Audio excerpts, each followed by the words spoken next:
I've got my degree wheel here to substitute for a harmonic balancer. So when you get the positive stop installed, this is just an example.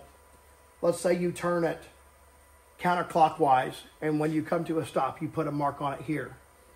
And then you turn it, you turn it clockwise, you put your mark, then you turn it counterclockwise and you put your mark here. You're just going to take the difference, and in your case, when you don't have numbers, you would literally measure the distance here.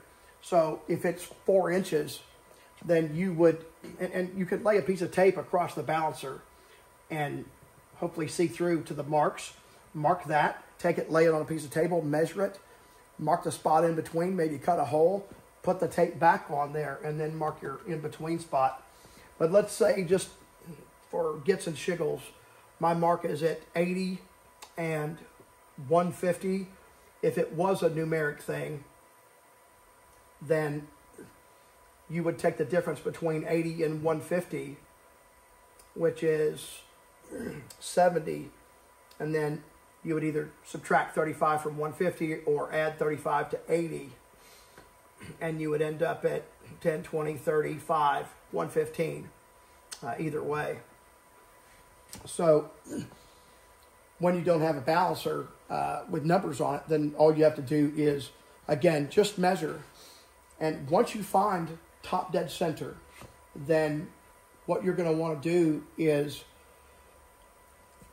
know or measure the diameter of the balancer with a tape, and then multiply that by pi to come up with the overall circumference. If you'll take the circumference and divide by 18, that will give you your 20-degree advance mark. You're going to put that clockwise from your point. So if this is your 0 point, then you're going to go clockwise and put your 20-degree mark at that measurement. So it's going to come out to be around, I don't know, I'd have to look, but I think it's about 1.2 inches roughly. But I could do the math and tell you what an 8-inch balancer should end up. But that lip might give you some extra. If you're marking the lip, it might measure a little bit extra from what the belt side measures.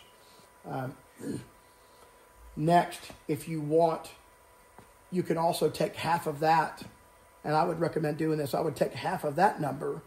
So if it was 1.2, I would also take the 0.6 and mark that with a different color. So you've got your 0, that halfway point would be 10 degrees, and the other point would be 20 degrees. I will set your ECU at 10 degrees, and we will disconnect fuel injectors, and just leave the number 1 coil connected. Put a timing light on it.